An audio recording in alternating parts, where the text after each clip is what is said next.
लेकिन सड़क किसने बनाई है, एक्सप्रेस किसने बनाया है, मेट्रो किसने बनाई है? जैसे लगता है आपने सैफई की जमीन बेच करके ये सब बनवा दिया है। तुम अपने अपने पिताजी से पैसा लाते हो बनाने के लिए? तुमने राशन काटा तो पिताजी ने क्या बात है? कोई बात नहीं। बैठिए अभी बैठिए, राजेश जी अभी बैठिए, सब लोग बैठे, अभी बैठिए, अभी बैठिए सब लोग, जैन जी बैठिए, राजीव बैठो।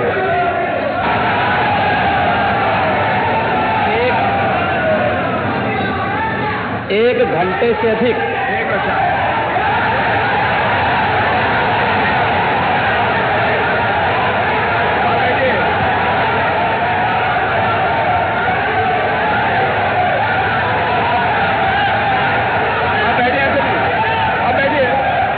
माननीय अध्यक्ष जी, नेता सदन खड़े हैं माननीय, आप अनुमति दे चुके हैं, उसके बाद ये शोर शराबा ठीक नहीं है, ये उचित बात नहीं। अध्यक्ष जी, 1 घंटे से अधिक पूरा सदन माननीय नेता प्रतिपक्ष को सुनता रहा। बड़ी शालीनता के साथ उन्होंने अपनी बात कही। विपक्ष के नेता का जो दायित्व था, उन्होंने अपने कर्तव्यों का निर्वहन किया। हम लोगों ने सुना।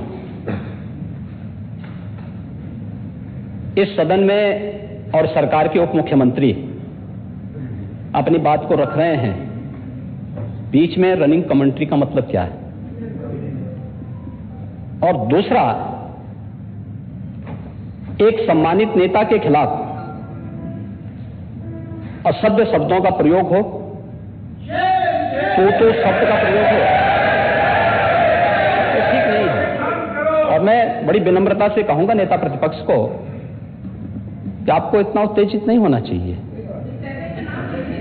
देखिए, सफाई की बात नहीं कर रहा हूं मैं, सवाल सफाई का नहीं है। देखिए, हम लोग भी जो विकास कार्य करा रहे हैं, या आपकी सरकार के समय जो विकास कार्य हुए होंगे, ये हमारी ड्यूटी थी। सरकार होती है और हर सरकार को अपनी उपलब्धि को कहने का अधिकार है।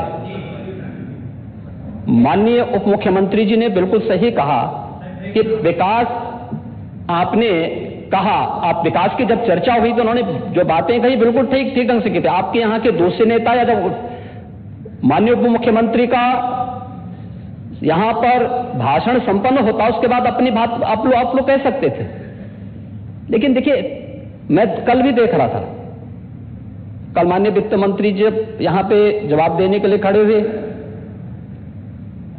उन पर जिस तरीके की भाषा का प्रयोग उस समय किया गया, आज फिर हम देख रहे हैं। देखिए, लोकतंत्र में हर सदस्य को सदन में अपनी बात रखने का पूरा अधिकार है, और अगर आप कहेंगे तो कैसे इस बात की अपेक्षा रखते हैं कि इस पार से उसका जवाब नहीं मिलेगा?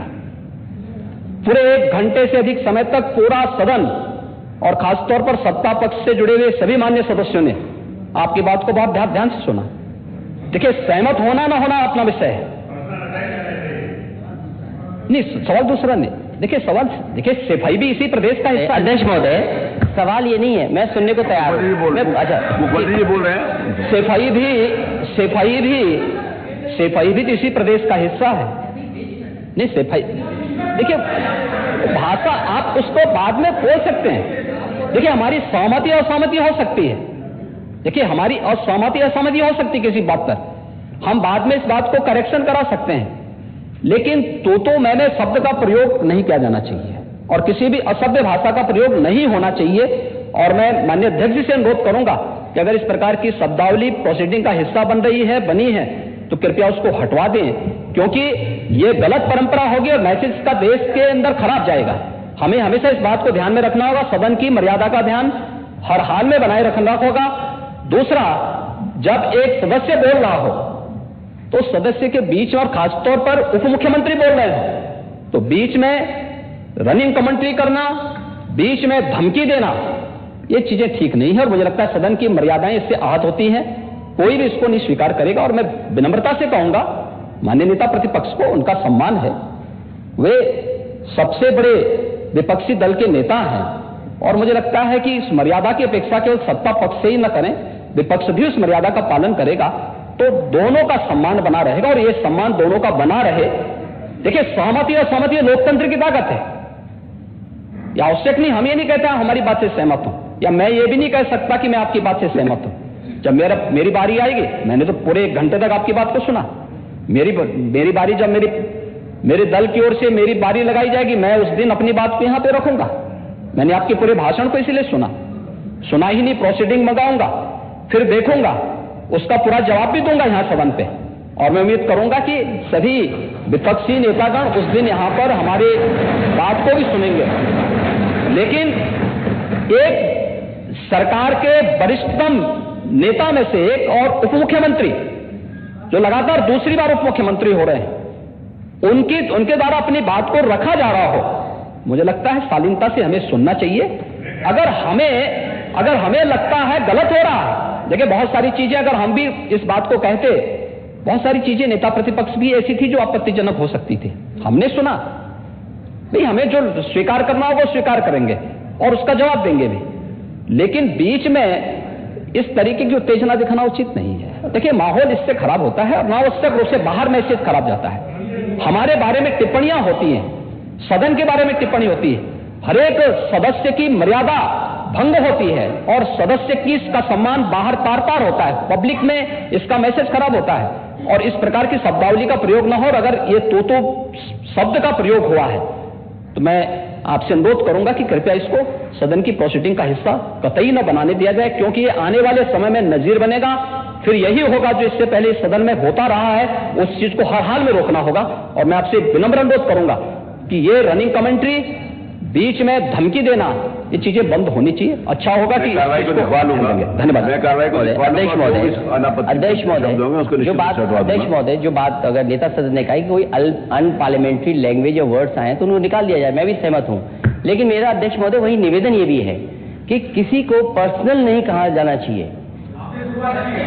सैफई, आपको बहुत ज्यादा सैफई की जमीन बेच करके हम और आप लोग को जनता हमें मौका देती है अपना बजट खर्च करने के लिए, आपको और हमें मौका मिलता है। मुख्यमंत्री जी ने कहा ना कि कोई भी वो सरकारी पैसे से होता है। मेरा यही निवेदन है नेता संसद से, बहुत अच्छी तरीके से इस तरह की बात नहीं आएगी कि जमीन बेच करके कर दिया जाए।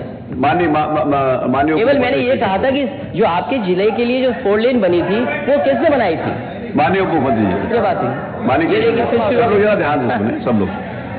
बीच में माननीय अध्यक्ष महोदय, बीच में जो भी अनुपस्थित मेरे को जो कुछ भी होगा। अध्यक्ष महोदय, मैं बीच में जब मैंने अपना भाषण कर रहा था उसमें नेता प्रतिपक्ष खड़े होकर के क्या कहे, शोर शराबे में बात सुन नहीं पाया। लेकिन जो मेरे कहने का एकमात्र तात्पर्य है कि उत्तर प्रदेश की जनता की सेवा के लिए जनता ने आपको नकार दिया है और भारतीय जनता पार्टी को लगातार स्वीकार किया। आपको ये 5 साल सत्ता में नहीं रहे, आगे 5 साल के लिए फिर विदा हो चुके हैं। 2027 में चुनाव आएगा, मैं तो यह मानता हूं कि फिर कमल खिलेगा। फिर आपका अभी कोई भविष्य इस समय नहीं है, लेकिन सड़क किसने बनाई है, एक्सप्रेस किसने बनाया है, मेट्रो किसने बनाई है? जैसे लगता है आपने सैफई की जमीन बेच करके ये सब बनवा दिया है। तुमने घर के अपने पिताजी से पैसा लाते हो बनाने के लिए? तुमने राशन काटा है तो पिताजी क्या बात है?